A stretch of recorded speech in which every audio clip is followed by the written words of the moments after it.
Welcome back to the Fuel Your Legacy podcast. Each week, we expose the faulty foundational mindsets of the past and rebuild a newer, stronger foundation essential in creating your meaningful legacy. We've got a lot of work to do, so let's get started.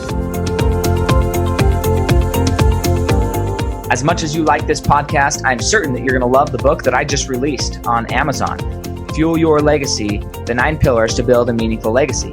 I wrote this to share with you the experiences that I had while I was identifying my identity, how I began to create my meaningful legacy, and how you can create yours. You're going to find this book on Kindle, Amazon, and as always on my website, samknickerbocker.com.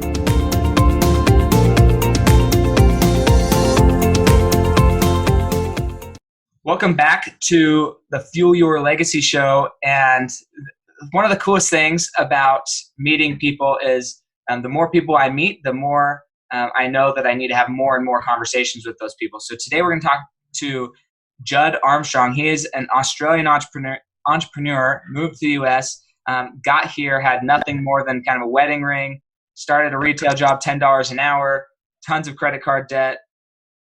And in that position, he didn't allow himself to stop dreaming. He chose to start dreaming, start thinking, what could I do to add value to other people? What would help me? And I bet there's other people who could benefit from that same thing. And so in the process of doing that, he created a massive company. You may have heard of them. Jaybird was the type of headphones. Sold it to Logitech in 2016 for $95 million, which means he probably saw like 5 million of that. I'm just kidding. I'm going to find out how much. Most of the time, big sales. So anyway, it's just awesome. Now his goal is to help help create 1,000 amazing millionaires, right? So he's satisfied. He accomplished something, but he's not satisfied. He wants to do more and wants to help you get there. So that's what we're going to talk about today. There's no way we're going to be able to cover everything. So please go follow him on Instagram at Judd Armstrong, and the O in Armstrong is a 0 instead of a O. So just keep that in mind. And then you can go to juddarmstrong.com as well, or unlisted.io. So anyways, super excited here. Judd, go ahead and share your story, how you got started, why you're even in America right now. What was the dream when you got here, and how'd you make that happen for yourself? Yeah, sure. Sam, I'm excited to be here, man. We've got so much we could talk about, so let's get straight into it. When we start out in life, we don't know who we are. We really haven't discovered and found out what we're capable of, or even our identity. That has to be worked out over time. And there's some fundamentals to who we are that determines how we understand what our potential can be, right? So not really knowing what I wanted to do, my dad asked me in high school, he's like, hey, what do you want to do when you grow up? And I said to him, I'd like to do landscaping because I wanted to be outside. I didn't like the idea of being under some fluorescent lights and sitting at a desk and just turning into a hunchback. No one wants to be doing that. So I wanted to be a landscaper. And he said, that'd be great. You won't, find true financial independence in that kind of occupation because it's fairly minimal in its pay. And I'm like, oh, that's a good point. And so I thought, well, I like creative stuff. My best subject in high school was art, and I really enjoyed art. So I actually was hopeless in science. I actually canned science because in my high school, you could actually drop one of the subjects you didn't want and double down on another one if you wanted to. So I did that. So I actually painted my way into university. I wasn't that bright. I was pretty average. And anyway, so eventually I decided I'll go be an Indonesian translator because in Australia, Indonesia is the very next country across. And there was a lot of focus on doing business with Indonesia at the time. So I thought I'll be a translator. So I went to university and ended up finding that I had to do an international business degree to do this language course for Indonesian. And turns out that I love marketing and the idea of connecting dots for the average, for the person out there who's not even expecting that they need something, and then to actually show them something that they truly need in their life, and they go, whoa, yeah, I actually need this in my life, is really, really cool. So then I actually went and started selling washing machines as my first job. And I was thinking here that I was going to graduate from university and be like, like the marketing force behind Pepsi or some kind of big consumer brand. And I was excited about that. And then the best I could do was a washing machine salesman job. But these were high-end washers. These were like twice the price at least of anything else out there. So when everyone would come in, when your washing machine breaks down, if you've ever experienced that, it's not really something you really want to focus on. Just like Sam, you said you're moving house this weekend. It's not something you really want to do, right? You just want to get it done. So people were coming in here a little frustrated into the store, and they would see the price tag of these washing machines that we had, and they would be grabbing their child, not by the hand, but by the forearm, and pulling them out the store before I could get to them, right? So it was a challenge. And I eventually worked out that as someone is getting out of their car, I need to be heading towards the front door so that I can at least have a conversation with them. And what they didn't know was that the average washing machine in Australia was all plastic. It would last about 6 to 8 years. It was really, really poor quality. And then these washing machines that we had, they were from America, imported from America, big stainless steel. You know how everyone does it in America. They're big, heavy duty. It's a work of engineering art inside this washing machine, all stainless steel. And, we had a warranty that was 20 years on these things. So I would actually pull out a big piece of paper and I'd write in big print, like an inch size print. Okay. So you've got your Fisher and Paykel was like the competitive brand. And I'd say it's like $800 and you'd get 8 years. That's $100 a year. Then there's ours, and ours was like $60 to $80 a year. I think it was $80 a year. So it was cheaper in the long run to have ours, even though it was more expensive. And so I'd staple my card to it and I'd say, take this, go back to that other washing machine that you're looking at. And when you're ready to get the washing machine you really need, come back and we'll sort you out. And so I'd be letting people out the door all the time. There was no hard sell on my part. I was just educating them. And I'd walk back to my desk, and my boss, he was getting so upset because I wasn't selling anything for the first month. And here I am, this new out of school. And he gave me a hard time. He's like, Judd, you are not selling anything here, man. This is not good. I said, boss, don't worry about it. They'll be back. Trust me. And so then I went back to the break room half the time. I'd just be pacing back and forth. I'm like, are they going to come back? I don't know if they're going to come back. Please come back. And eventually, what terminology we use nowadays is building a funnel, right? So eventually I had all these people that I'd made contact with, made friends with, helped give them a bit of education, and then sent them on their way for them to make their own decision. And that's powerful, right? You got to enable people with the information that they need to make their own decision so that they can own it. And after about a week or so, they would all start coming back, and all the other salespeople were blown away that all these people were coming to ask for me. So nowadays that's more common, but back in those days, it was very much a hard sell kind of environment. So something that I learned early on was, wow, you just got to let people own their own decisions and let them give them the information they need to make decisions. So that was really an eye opener for me, and it really has molded the way that I approach business. So met my wife in Australia. I had nothing to my name other than a beautiful old restored car. It was like a Chevy SS, but it was called a Holden Monaro in Australia from 1971. You should Google it if you check it, if you ever have a moment. But they're beautiful cars. And I sold that to get a wedding ring for my wife Miriam, and came over to the States with nothing but that wedding ring and some clothes. Put the ring on her finger, and now she's got my car on her finger. And I'm working for $10 an hour and trying to get something started. And I'd racked up about $30,000 in credit card debt, trying to do something. And when you look at your dreams and your aspirations, sometimes it's really hard to work out what those are going to be for your life. The most common question I get when I'm talking to people about what they want to do in life is they're like, I don't know what it is for me in life. I can't put my finger on what it is. And as you're talking about that kind of thing with people, Sam, what have you found to be the biggest thing that holds people back? Honestly, I think it's this is a really deep level. It's not surface. They wouldn't know this, but I think it's that they care too much about what other people think. And so they don't allow themselves to do what they actually think they're good at. And they're looking outside of themselves for validation about what they should be doing. And they don't recognize what they're actually good at. For instance, right? So I work in a career where I recruit people, and my objective is to help them, like yours, build multi-million-dollar businesses. And initially, when you pitch them kind of the widget, you could say that the company plan, then they're like, no, I don't think that's me. I'm like, okay, which part of it's not you? Helping people, being kind, being integritous, helping people identify what they need, educating. Like, people think that what they're doing is selling an object, or let's say you're an engineer or you're an IT person. You think that what you're getting paid for is to actually perform the function. They can train a monkey to do the function. Why they're paying you is because your team camaraderie. If you suck at being a team member, but you're the best dang programmer ever, you get fired, right? Because it has nothing to do with your skill level. It has to do with how well do you keep and create the culture and perpetuate the culture.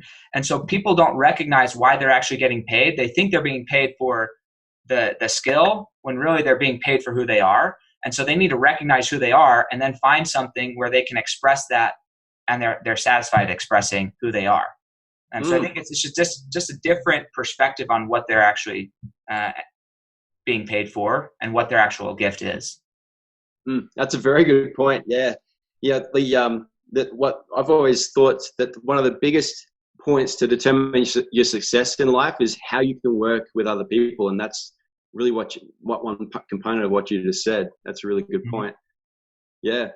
So like, I think one of the easiest things for me was to build this Jaybird, this worldwide movement of wireless headphones. But the hardest thing before that was to believe that I could do that. It's actually, when you put in the work, it's just like time is just a sequence of events. And when you string those events together, you get to an outcome. It's just factual, right? So if you put yourself and apply yourself to the work, it will get done. But the thing is, most people just can't believe that it's possible for them. When we're little, from the age of 0 to 7, life gives us an answer, or it gives us a word to our life, and it's either yes or no. If you've grown up in a household where your parents say, hey, life is pretty tough, you better get a safe job, make sure you get a good education and tuck into a nice corporate environment. Don't put yourself out there too far because you might fail. Don't want to try anything too risky.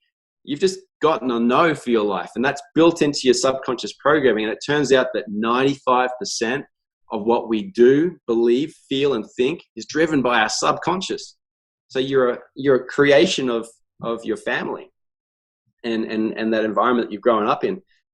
Whereas if you've grown up with a parent that is, entrepreneurial and is not afraid to take a risk and to live life by the heart, then life is more of a yes for you. So what if you have been given a no? And we all have some factors of no in our life. It's not like we have a clean slate, yes or no, but if you've got more no than yes, how do you get beyond that?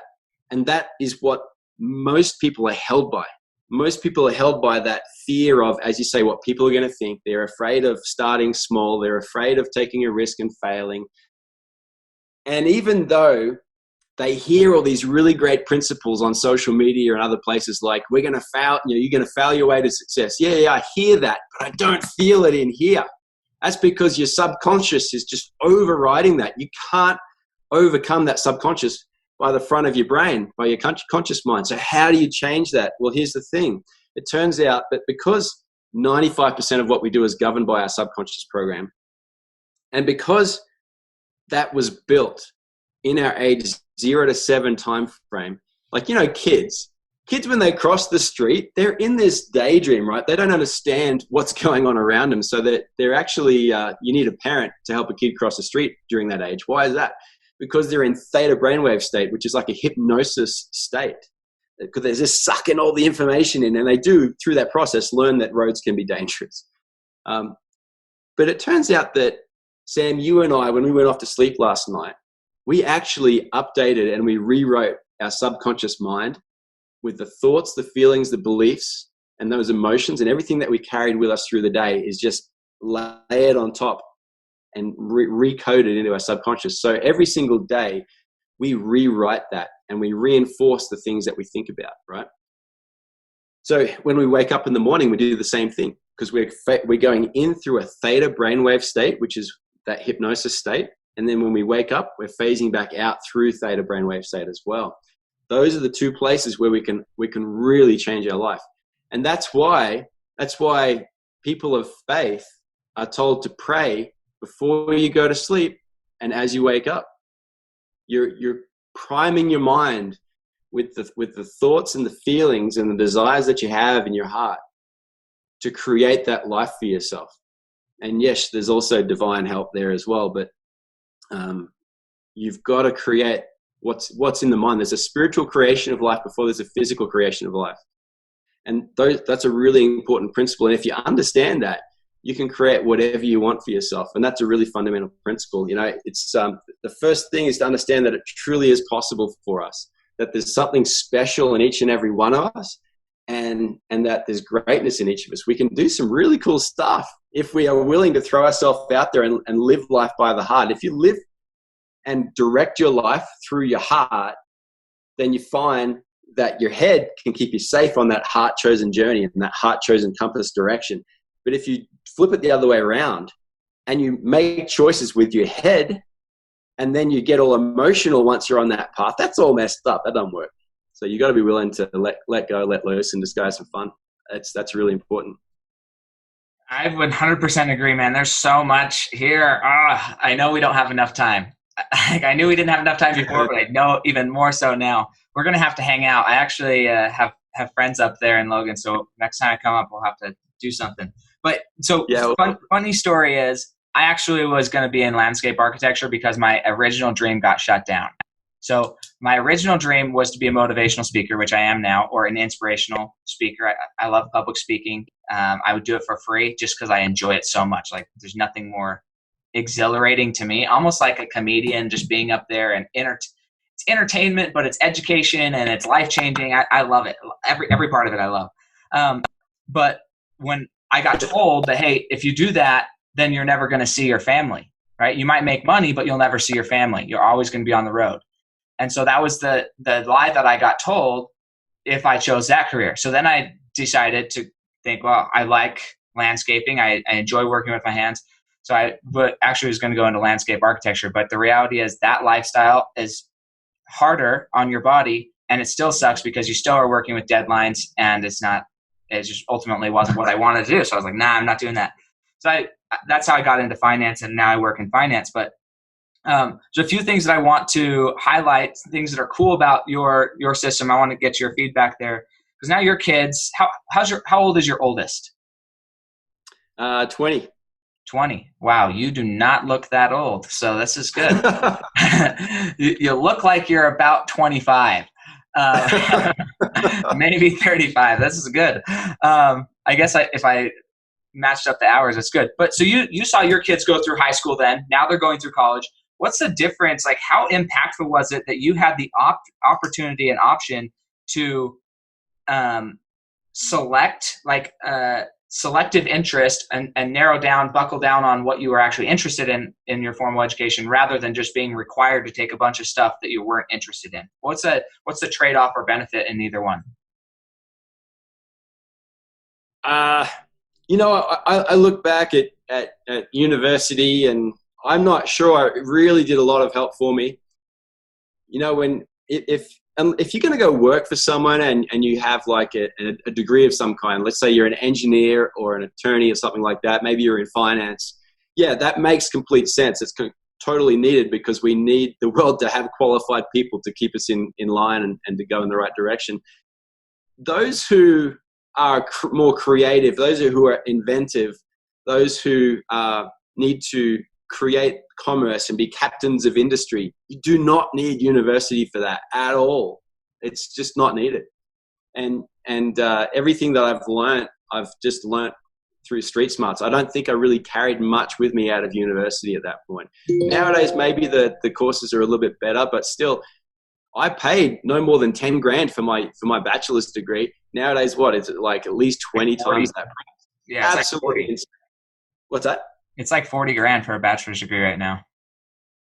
Yeah, crazy. Like you don't need that debt. That just sets you back with a burden that is really just slowing you down. There's some great resources online that you can do a university degree through YouTube and then just get at it. Yeah, I completely agree. I was just curious because you got to see your kids go through a certain type of education, and you went through it something different where you had a little bit more selection. So I was curious there. Now, one thing, you say you love marketing. So I have a question because I get to ask this all the time. People come to me because of my career field and they're like, I don't like selling stuff. I don't like whatever they think they don't like. And so I'm curious, in your life, what would you say is not marketing?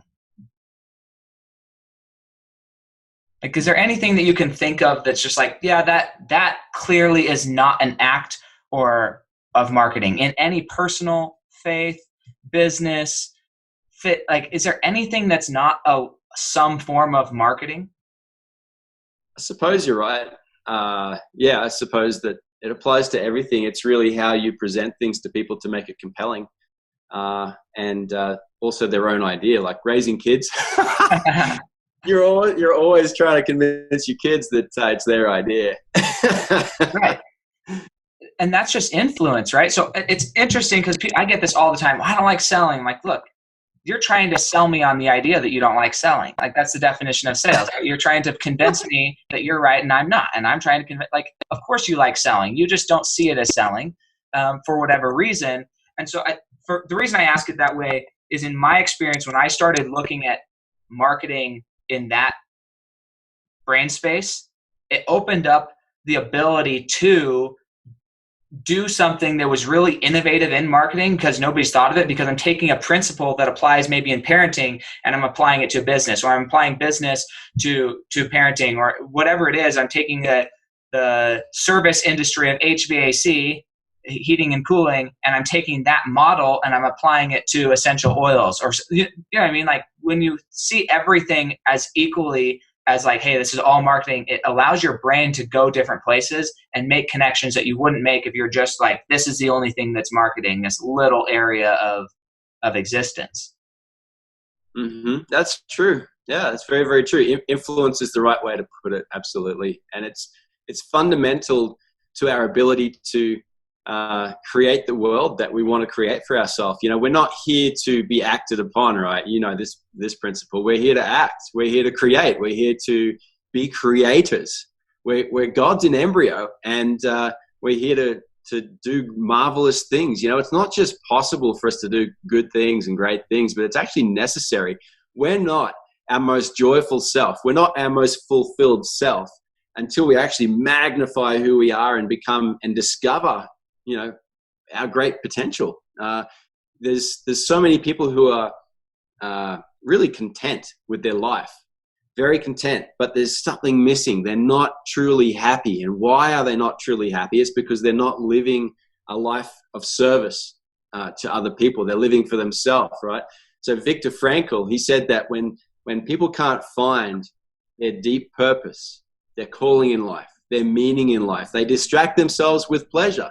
They're out doing pastime pursuits. They're out hunting, or they're out playing basketball, or they're out socializing with friends. And that's what they fill their discretionary time with. And that's all good. And we all need some of that. I'm going to have a good time with some family today. But if that's all you've got in your life, you're not happy. You're not your most joyful self. And here's the other thing that holds people back is our bodies. Like, if you're not exercising almost every day of your life, if you're not eating healthily every day of your life, good nutritional food, getting rid of the sugars and the alcohols and all that kind of stuff, the refined processed foods, if you're not shunning that from your life, then the only version of yourself that you know is a semi-miserable, semi-irritable, ornery person. And that's who you think you are. You're not that person at all. Like, you're a very energetic, very enthusiastic person under all that. You just got all these layers of crap that you're dealing with. Yeah, I completely agree. I think one of the things that I'm going to tie two principles that you spoke about in your story, and then I'm going to ask a question here. So one is you had spoken about when you were in selling washing machines, your job and how you saw marketing, and this goes in line with there's a saying that I've heard and I love it. It's called WIIFM, right? So the what's in it for me, right? You got to figure out and speak to them in their language. They're listening to WIIFM. They're listening with ears of what's in it for me. That's all they care about. And so it isn't about, all you have to do is present the information in a way that they can see what's in it for them. So when he was selling the washing machines, he said, hey, this is how many hours, rather than comparing price, because on price, he's going to lose, right?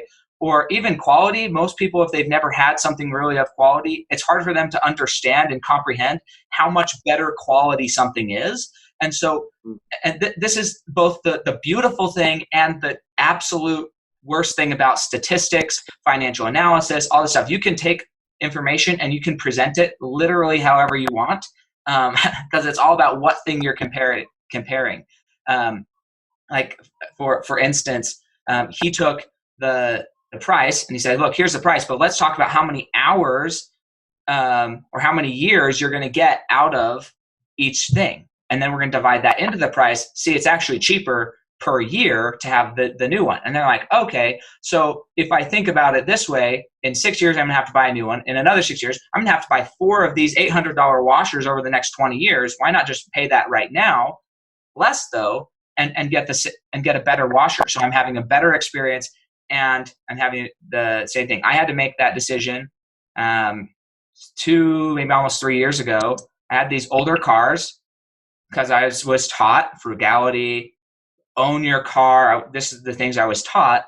But what was happening is I had these older cars, 10, 12 years old, not super old, but they were costing me repairs.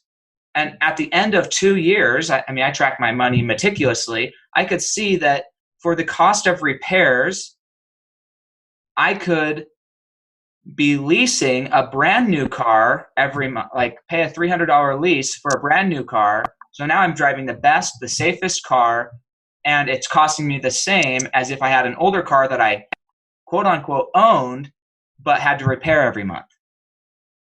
So it's like, okay, well, that doesn't make sense anymore. So now I lease my cars because that's what financially makes sense to me. But it's all about being able to draw those parallels. So part of that is you educated them on their decision and went and let them make their decision. So this is where it comes down to, I personally, I love talking about faith in relation to everything in life. And the reason is, in my mind, if I can't, I'm not perfect, okay? So let's, massive disclaimer, blinking light, okay? I'm not perfect. And I do my best to live a principle-based life. And what I mean by that is, if you're using a principle or discussing a principle with me, if I can apply that to my faith, my fitness, my business, my family, the fun things that if I can apply that principle across the board, I'm on board with it. If I find anywhere where it's inconsistent, there's a very low chance that I actually follow through or adopt that principle into my life. Very, very low. And that's fine. It works for me. It doesn't work for everybody. But with this, I think this is a principle that's consistent, and that is educate and let them make their own decisions. My personal perspective of God is not that he's this divine being that's interfering in our life, but rather that he is giving us direction, giving us the education, and giving us the confidence at best, like helping us believe in ourselves so that we can go do the action. He's not acting in our lives. He's educating us and letting us go act in our lives.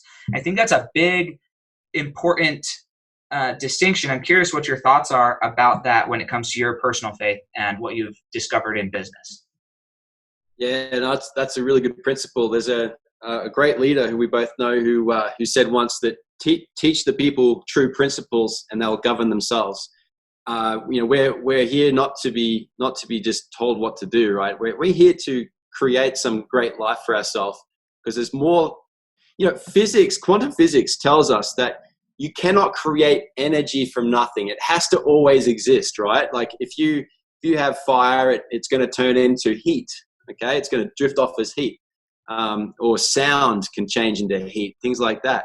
So energy is never created or destroyed. It's just always existing, right? So a lot of people tie their identity to their race, right? There's a big racial movement nowadays, which everyone has their own opinion on. I won't go into that. But we are so much more than our paint job. Like paint job, it's skin deep. Like what we are inside is what we're talking about, is who we are. How can you identify who you are with how many freckles you have on your face or what pigment is on your skin? That's just absurd. That's like saying I identify myself with bald people. That's ridiculous. Right? So physics tells us that we're 99.9999% the energy between particles. And if you took all that energy out and you left particle, we are the size of a speck of dust. That is how significant the spiritual side of us is, the energy amongst matter. And it's a thriving river of energy. We are just amazing beings, right? And so if that's energy, we are mostly energy. That was not created at conception. Physics tells us that has always existed. So we've always existed before we were born. We'll always exist after we were born. This life is just a very small piece of it. And so that's why, like, I have 4 kids in my family. They're all wonderful kids, and they're all so different. Why are they all so different? Because they all existed. It's not like I created them from scratch. That didn't happen. They'd all be pretty similar if that happened. So there is a lot of potential in us. There's a lot that we can create for ourselves. But the thing is, there's so much tribulation that we have to go through, so much trial that we have to go through. So getting back to Jaybird, for example, that was a rough thing. Like, it took, we were doing this wireless headphone thing for 10 years, and it wasn't until the last 3 years that people really started to take notice. 7 years, like 7 years of like, are we ever going to make it? 7 years of, are we going to meet payroll this week? 7 years of chip on my shoulders, trying to prove the world wrong that yes, wireless headphones are going to go somewhere. Everyone's saying, nah. I had lunch with the CEO of Skull Candy, Rick Alden, very early on, 2009. This is, what was it before? It was about 2009. This is roughly when iPhone was just barely a thing, right? And before Android was a thing. iPhone did not have Bluetooth stereo music. You could not stream music from a Bluetooth phone over Bluetooth, from an iPhone over Bluetooth. It wasn't possible. You had to have a little adapter in the bottom, a dongle. It was pretty silly. This was the world that we started wireless headphones in. Anyway, so I had lunch with Rick, went up to Park City, and we walked over. We got some pizza, this big slices of dripping pizza. It was beautiful that day, man. Good seasoning on it and everything. And he said to me, look, we're not going to get into wireless headphones because it's like 2% of the market. Most of it was us. Tiny little Jaybird going against everyone. And he's like, it's just too small. It doesn't make any sense for us to go wireless. Like, this is the CEO of Skull Candy. He had an opportunity to totally dominate wireless headphones. And you look in Best Buy nowadays, like, it's the other way around. It's 98% wireless, maybe 2% wired, right? It's hard to, like, most phones don't even accept wired anymore. That's right. So that's the vision that we had, and we just knew this was going to happen. And we wanted to be part of that. We wanted to really make it a really special thing. Secure fit, miniaturized, fashionable, sweat-proof, epic music that you could tune to your own desire. So even though you got headphones with a certain audio performance, you could actually tweak it to whatever sound you want. And that's what Jaybird's all about, is all of those aspects. We had a lifetime warranty against sweat, all kinds of different cool things that we were trying to do and did. And we eventually became the go-to headphone because everyone else was farming their success. Here's the other thing that holds people back, is they find something in their life that they're good at, that they're an expert at, and they farm it. They think, I'm going to be specialized in this, and this is what people are going to come to me for. Like, maybe you could do that when you're 70. You've still got a runway of so much to grow and discover about yourself. Like, keep going. Don't be an expert, be a student. The best entrepreneurs consider themselves students of their craft, not an expert. You go to corporate environments, big companies like Logitech, most of your executives in there, they think of themselves as an expert. But once you become an expert, you stop learning. You might not realize it, but you really do stop learning because you think you know it all. And no one can say anything that'll teach you anything. So always be a student of your craft. I want to ask a follow-up question there is, back from a marketing perspective, you probably heard of like the hero's journey and helping somebody go through that enlightenment or epiphany bridge so that they can launch your product. And a lot of that is, a lot of it's based in the idea that, hey, I've gone through this. I'm now an expert, and I'm going to be, or I'm the Jedi Master. I'm the Yoda, and now I'm going to teach you how to become the Yoda of whatever it is you're teaching. So, and there's tons of different brand archetypes. Okay, so I understand that, but how would you market to somebody and say, look, I'm a student, but although I'm a student, I'm still able to lead you because I'm learning new things, but I can teach you what I've already learned. How do you create a marketing string that has that messaging or that feel to the brand? You've got to let your performance speak for itself. You should never put yourself in the position of the teacher until you've actually demonstrated that you can produce results. Yeah, you got to work at it. You got to put some runs on the board first before you can really expect to teach someone else, right? You got to be proven. So once you've been able to do that, but I'm still a student. Yeah, no, I completely agree. Cool. So I want to hit one more thing because I think this is a huge. You said something like when you said, "Hey, you see these things on Facebook, fail your way to success," right? I think, in my experience, and I'd love to hear your experience. You're older, wiser, and you've dealt with more people in different industries. In my experience, people sometimes hear that it doesn't hit their subconscious, so it floats on their conscious, and then they again, in my experience, they get complacent in failure because they think, oh, well, if I just keep failing long enough, I'll succeed, and they lose their drive to adjust and make the adjustments necessary to eventually succeed. So they get complacent in failure while saying, oh, well, I'm fully living that failure to success, right? But they're not actually trying to succeed anymore. They gave up trying to succeed after like the second or third failure. Now they're just failing, and they're having this facade so they can look like one day I'll make it as an entrepreneur, but they're not going anywhere. Like, they're just complacent in failure. So like, how would you recognize that early on inside yourself? And what do you do about that? Like, how do you actually jog your memory enough to recognize, no, I actually need to make some adjustments? I've so been there. I remember in high school, I was on the high school basketball team in Australia, but that doesn't mean anything. Like, here in America, if you're on the high school basketball team, you're like a really good player. In Australia, at least back in those days, like this is like 20 odd years ago, if you wanted to play basketball, great, you're on the team, you're starting five. Right? So I'm in this fast break with the captain of the team, who is a good player. His name is Josh Standen, and solid, great guy, good friend. And he's dribbling the basketball up the court, and I'm in the other lane. We're heading towards the hoop. Lots of people in the stadium. I got a girl that's really cute that I really like. I want to impress her. My mum and dad are there, and he passes the ball to me. I'm like, dude, you're the better player. You shoot it. So I throw it back to him. He's like, no, man, this is easy. This is a layup. Everyone's up the other end of the court. And so he passes it back to me. I'm like, no, you have it. So it's like hot potato all of a sudden. So I was afraid to look silly, right? I didn't want to miss the shot and look like I couldn't play and look really silly. But what did I do by having that mindset? I actually attracted that very thing. Here I am playing ping pong with a basketball, and everyone's watching, and I'm looking so silly.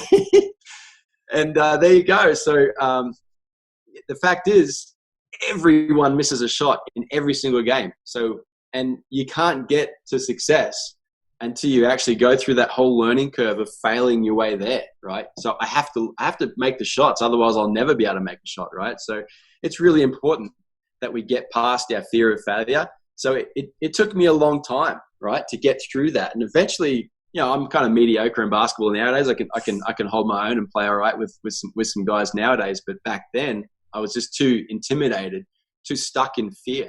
And Dr. Joe Dispenza, Dr. Bruce Lipton, they are really great in what they teach.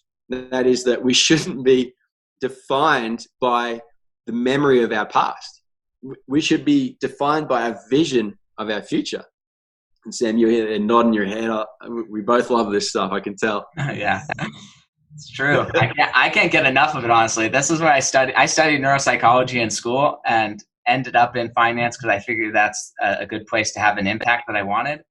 But neuropsychology and like the quantum physics of how we are as beings and our potential, like I don't know how that doesn't excite people. It doesn't make sense to me how it doesn't like just turn you on and get you excited. But that's funny. I'm with you, man. Alexander Dulles, he said, a man or woman who doubts himself is like a man who enlists in the ranks of his enemies and bears arms against himself. And there's an old African proverb that says, if there's no enemy within, then there's no enemy without that can be of any harm or any threat to us. So when we really let go of those fears and those things that hold us back, and we just live by the heart, have some courage, right? We look at people who are courageous, who are good, strong leaders.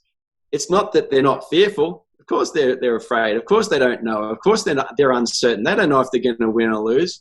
But what drives them is a dream. What drives them is the fact that they're lit up and inspired by something really special, by a cause that is greater than themselves. Maybe they're fighting for the freedom of their family and their kindred and their village or whoever it might be. Think of Braveheart, right? William Wallace. He would have been afraid for his life for sure, like fear is still there, but yet he was inspired by a cause that was way more than his own life. So when you tap into that, you think of Dr. Martin Luther King and the cause that he was inspired by. He felt very clearly that he had a calling on his life and he was fighting for that calling. He was a freedom fighter. So the people who are happy in this life, the people who are really living are people who are fighting for something. So you got to find something that really lights you up. So many people nowadays think of entrepreneurship as just finding something in China, throwing a label on it and selling it online and hoping you sell some stuff. And you just become stuff mart, just like Walmart is. Like, you got to think beyond that. Anything that we do, we got to try to think, how can we create value for people? When I was working with Best Buy with Jaybird, I developed a really good friendship with an executive there called Mark Maziniak. And he taught me a really important principle early on. And he said that, Judd, when we put Jaybird on the shelf, we have to think to ourselves, what is justifying that? Like, why is Jaybird there? It can't just be another Beats copy or a Bose copy or a Sennheiser copy or a Plantronics copy or a Jabra copy. Like, what are you doing, Judd, with Jaybird that really makes you different, that is meaningful, that has a unique value proposition that can justify you being on the shelf? And you've got to be able to do that in anything you do, right? So that I really embraced that early on, and it helped Jaybird.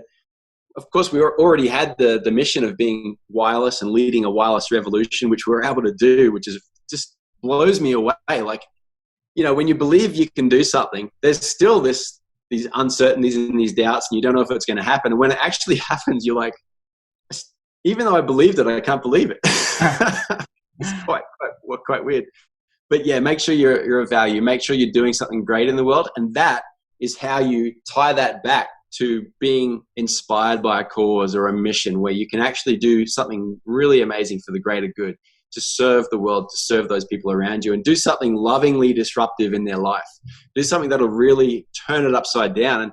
And so, there's that moment of every day where you go for your run, your gym workout, your bike ride, or even just personal time, right? Those are very special moments for us all. And we try to get to them, if not every day, at least every couple of days. And it really elevates us. It brings us back to ourselves.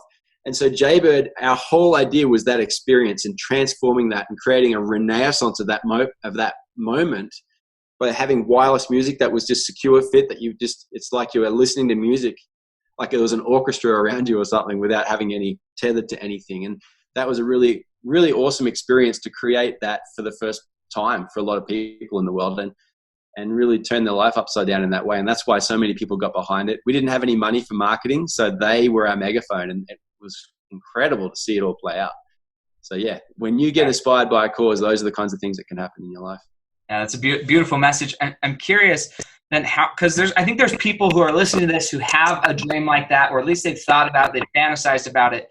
but it's still so far distant because they are chained to either corporate America or they just don't even have a job at all. Right now, 40 million people are out of work. How did you financially float that? Obviously, you had a few tens of thousands of dollars worth of debt, but for 7 years, how do you float a company, startup, essentially a tech startup of some sort, product, widget?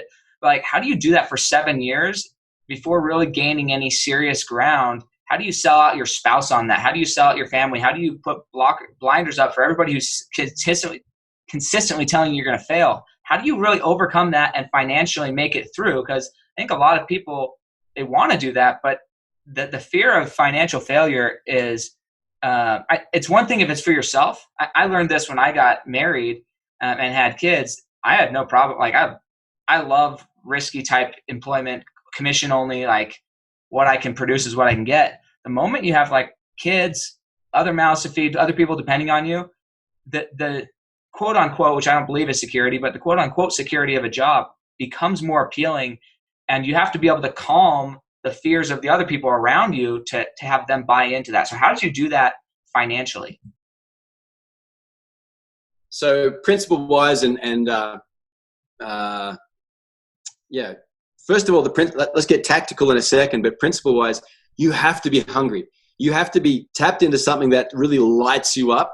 And when you're lit up by that calling on your life and you feel like you've tapped into possibly what one of those callings might be at this moment in time, man, like if you believe that, you really, really believe that, you get real hungry and you get real inspired, and that drives you through and you create solutions through the help of God, for sure for me.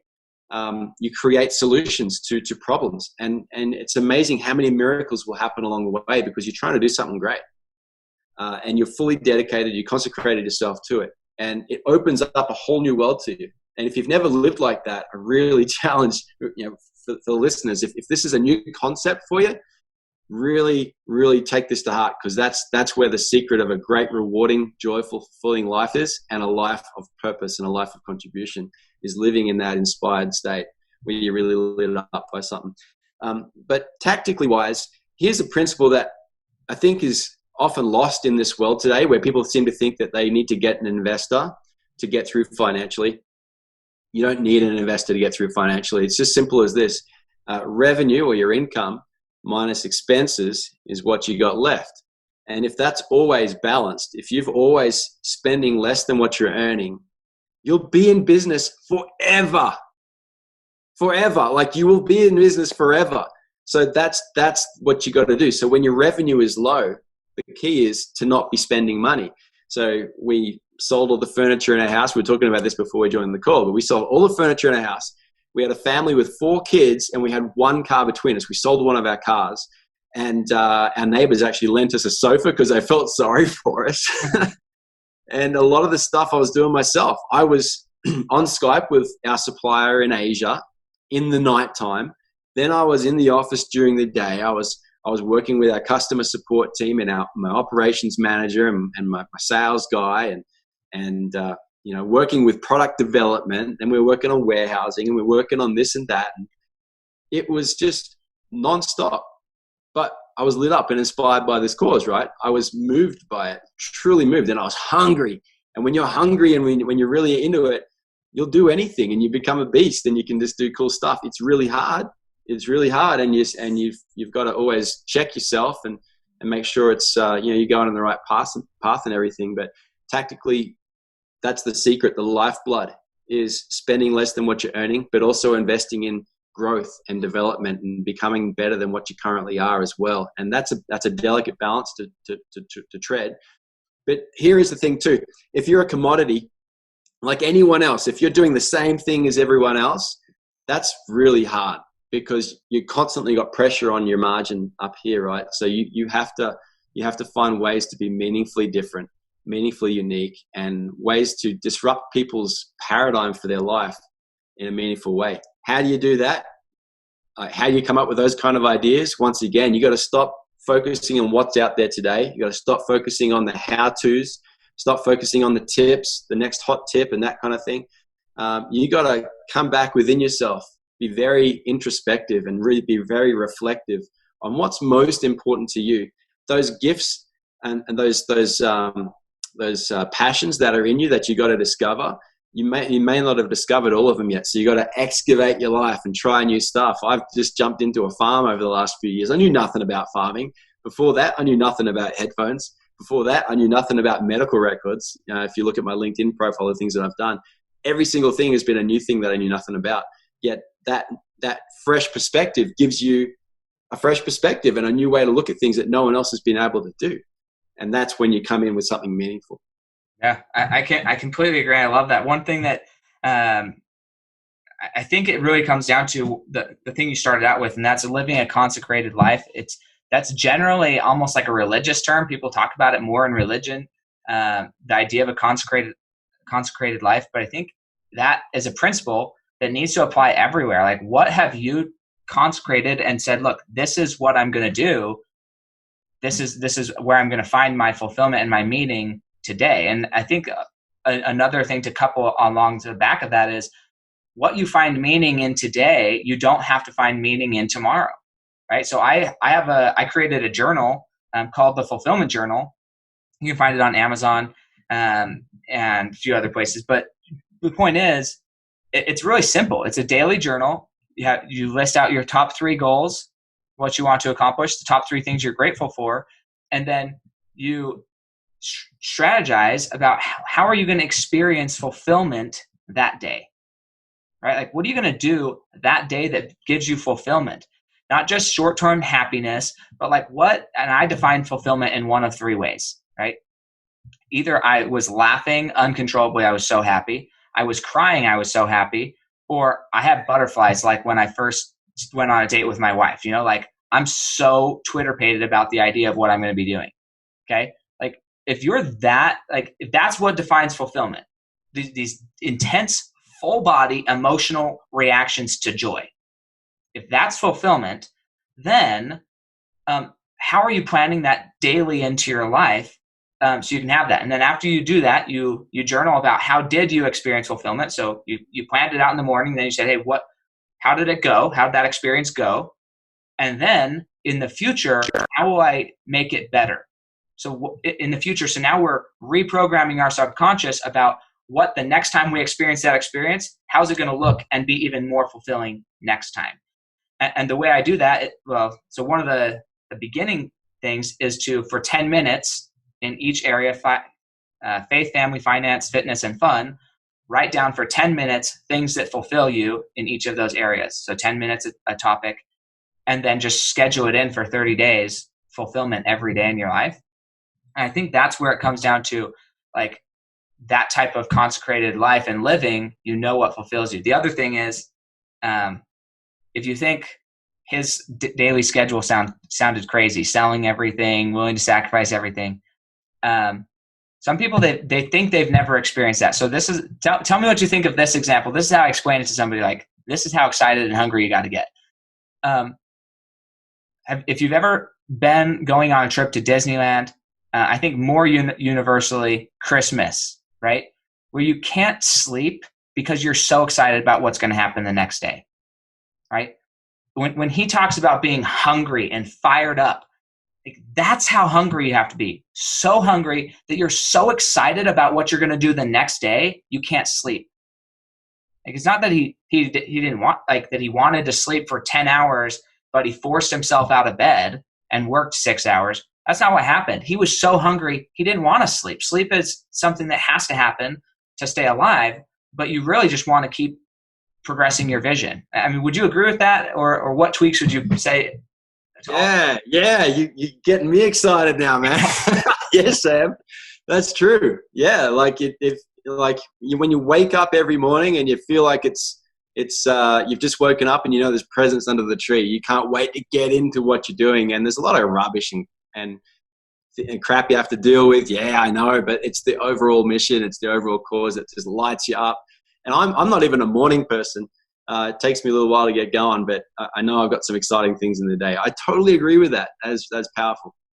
Yeah, for me, that's what it was for me. And the times where I've been fully inspired like that, I've been up at 3, 4 in the morning. I can't sleep. I'm making notes, or I'm studying for something, or I'm writing out journals or books that I just want to help get my thoughts out to the world. And so I think that's a good gauge of if something that you, oftentimes your dream is that powerful if you think about it, but sometimes we just don't think about our dreams enough.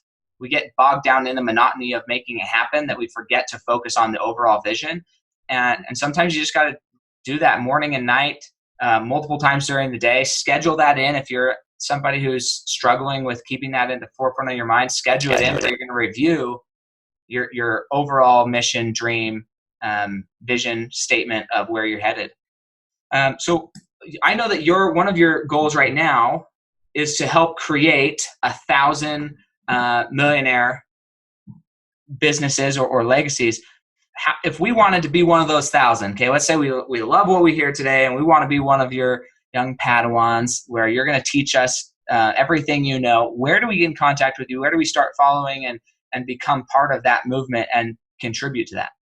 Oh, yeah. All right. Well, while I was farming over the last few years, I sold Jaybird to Logitech and they took over. And so I'm very passionate about self-sufficiency and truly standing independent and free from anything in the world. And so I got this beautiful farm with great self-sufficiency there. And as I'm doing that, I'm trading Bitcoin because I was trading way before Jaybird. Now I'm finished with Jaybird, so I'm able to spend more time on it. And I came up with a method of trading Bitcoin that's really lifestyle friendly. It's 12 trades a year on average, which is like once a month or so. It's so like easy. And then it's doubling money every 12 months. Sorry, every 6 months. It's doubling money every 6 months, which means if you started with $5,000 today, based on the historical performance, if that were to play out into the future, that would turn into $1 million within 4 years. Isn't that wild? Pull out a calculator, double $5,000 every 6 months. That's crazy. 4 years, you get to $1 million. So that's what I've created. I've created a system that does that, and I've got an app.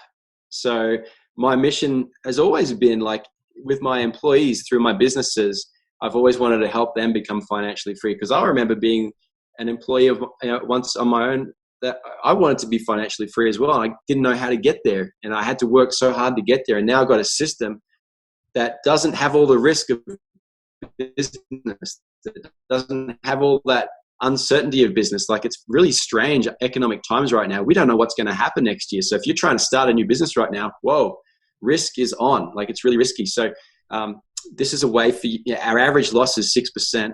Our average win is 56%. So if you're wrong even half the time, like, you're going to smash it. You're going to do really good with those stats.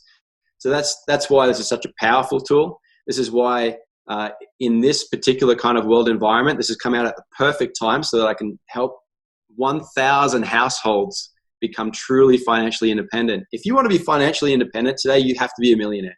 After tax, after your mortgage paid off, after your credit card's paid off, and after you've got a year like runway of money in the bank so you don't have to worry about a layoff, that's all you got. You must be a millionaire if you want to be financially independent today. So this is a vehicle that'll get you there if you can pull together $5,000 or more. Like, more is even better. This is a vehicle that helps you to take steps towards that. I can't promise any kind of performance into the future. I don't have a crystal ball, but our back-tested performance is really remarkable. It's called unlisted.io.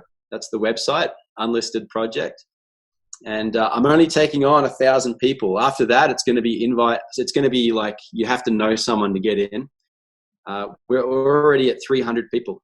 So, we're not far from filling up. We've only been going for about a month or two.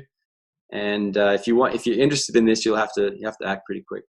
Yeah, that's awesome. I love that. I think that the people who see the value and see that that's what they want to do, they're going to be there and they're going to be taking advantage of that. And when he says you have to be a millionaire, it was funny. I was talking to a friend of mine, and he's like, "Oh, well, after so many years of my business, I'll be a millionaire."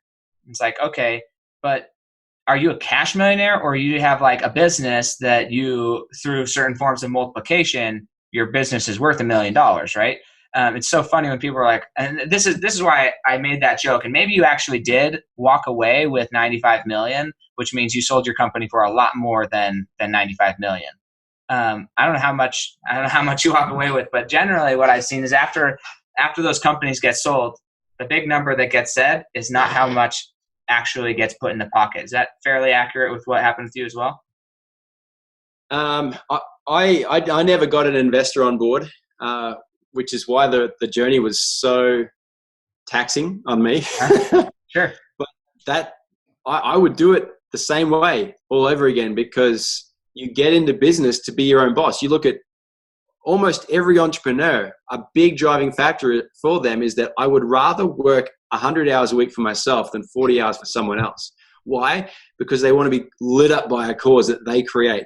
Because the vision and the inspiration that you get, no one else is going to think the same way as you, because it's yours. That is your thing. Denzel Washington says that thing, that itch that's in your heart to do that thing that's sitting on the shelf, that's collecting dust, that you haven't gotten to yet, that you know you got to do.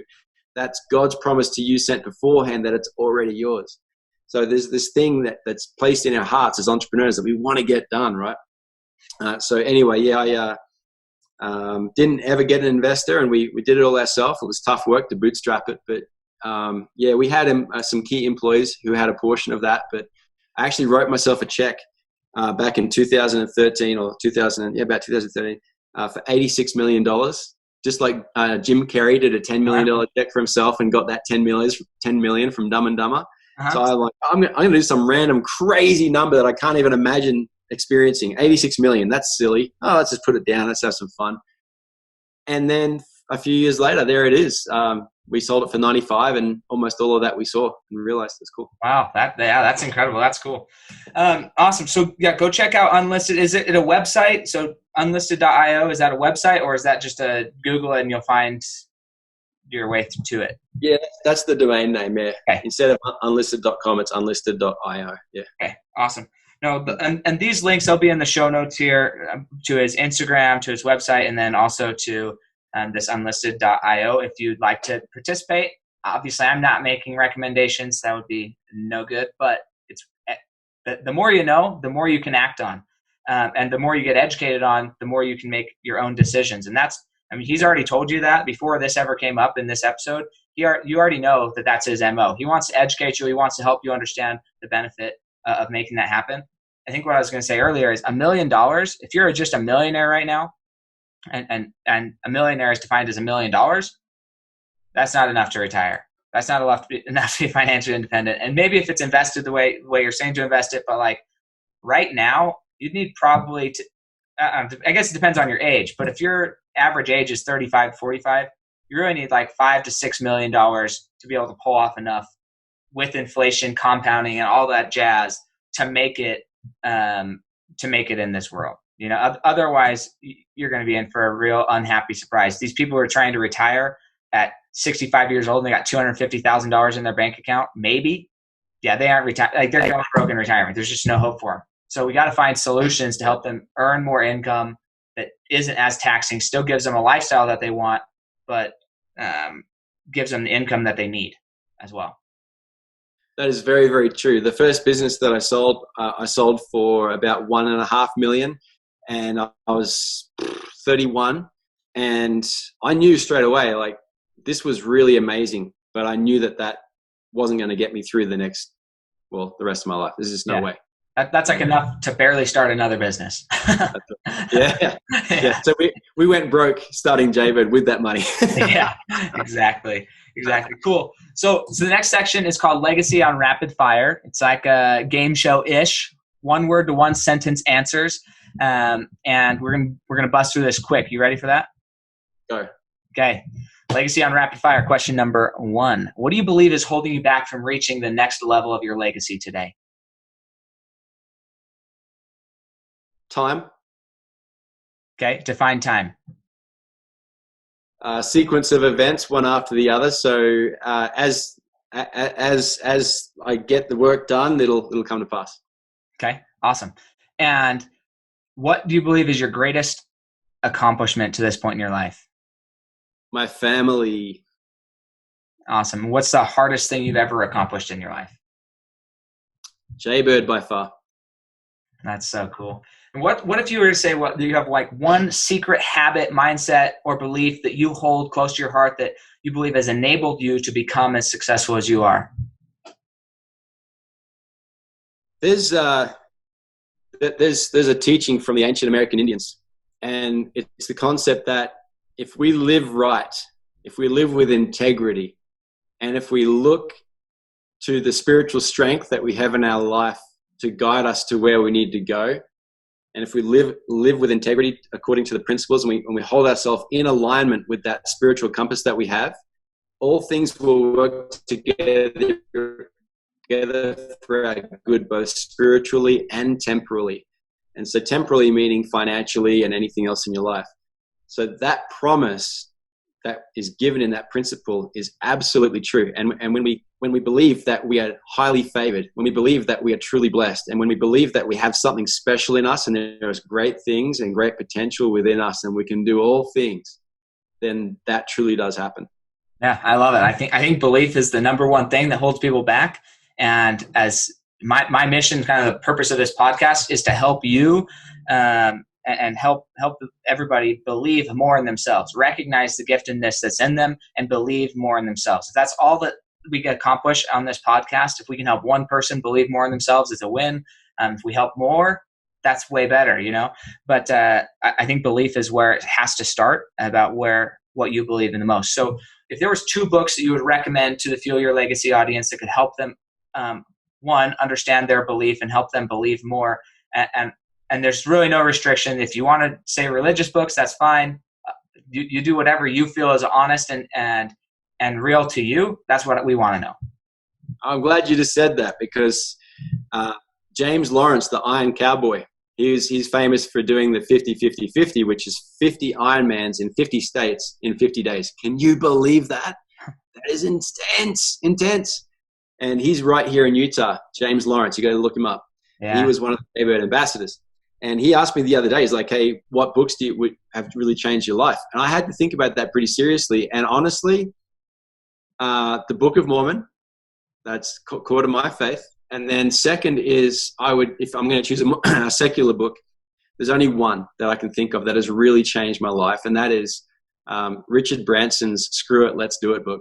It's a really great book. Just following your heart and just going after instinct rather than just being stuck in your head. I thought that was really powerful. Yeah, love it. So true. I haven't read the Screw It and Do It book, but I've read the Book of Mormon multiple times. And whether for those of you guys who think, I know people listen to this, some are members of that faith and some are not. I grew up homeschooled, and we studied all different types of religions. So I've read most of the Quran. It's a little bit harder to read language-wise. The Torah, like I've read a lot of these books. Confucius, Buddhism. Don't think that you're betraying your own religious beliefs to get educated, right? These books of any faith, there's so much value to understand how different people view the world and view their salvation. But 2, and more importantly, there are whole groups of people who have created over thousands of years, thousands of life experiences put into these books, and humans are essentially the same as they were tens of thousands of years ago. You know, so it's not like humans just all of a sudden are different today than they were tens of thousands of years ago. You want to figure out what the heck is going on in the world today? Yeah, just go read. There's a book inside a chapter or a section inside the Book of Mormon. It's called Third Nephi. Just go read it. Give it a little read, or you can go read Ether, right? And it's basically talking about not just what the world's circumstances are that we're in right now, and their experience of that these ancient indigenous people, but also how the two groups, what were their mentalities, how'd they feel about each other, how'd they eventually come together, right? It talks about all of that. So if you're looking for peace or direction, it's a great business book. It's a great religious book. It's a great personal book. It's a great personal development book, right? There's all of these things wrapped up into these religious texts.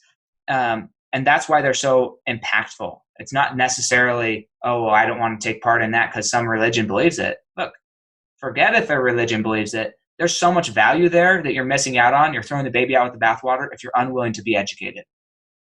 So that's my opinion of that. That is great. That is so true. There's a lot of really good self-help, self-development in the world today. There's this very strong push towards what people call a spirituality. but it is a godless spirituality, and it's essentially it's permission to live the life that you want to live according to your own whims and desires. And whenever a culture or a society has chosen that direction, it's always ended up badly. So just study history. Anytime a culture has just decided as a collective, hey, we're going to accept anything about anyone and about anything that they do, no matter what.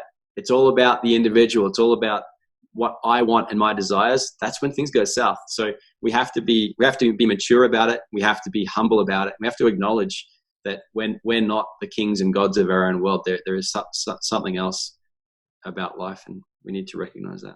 Yep, 100%. So here's the final question. This is my favorite question to ask. It's kind of the reason I do this whole podcast, and that is specifically legacy now. So we're going to talk about, we're going to pretend first that you've died. Okay, so this is not the best thing, but given coronavirus, it could happen. You know, anybody could knock off. No, not really. Most of my family's got coronavirus at this point, and they're fine.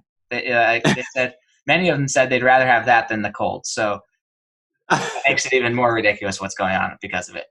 That being said, so we're going to pretend you've died, and you get the opportunity to come back 6 generations from now. So this is your great-great-great-great-grandchildren. They're sitting around a table discussing your life and your legacy, what you brought to this earth, and more importantly, what you left on this earth. Okay, what do you want them to be saying about your legacy in 6 generations from now? I just hope they forget about me. I don't want them talking about me. I would want to talk about them and what their legacy is and what they've done with it. And hopefully, you know, maybe if they've heard about me, then maybe they've taken some inspiration from it. Maybe that has helped create a yes in their heart if they've been given a no by their upbringing. But I would hope that they're doing something great themselves, and I'd like to talk about them, not me. Awesome. Well, I think that actually is in alignment with everything we've talked about today. Back to the WIIFM, what's in it for me, right? He wants to just talk about you. He wants you to succeed. Any business or anything he's doing, it's to help you have your own personal experience. Even his Jaybird things, if you caught when he was talking about his vision and what it was about, it's like, look, these are precious times where you get to spend time with yourself out doing these things.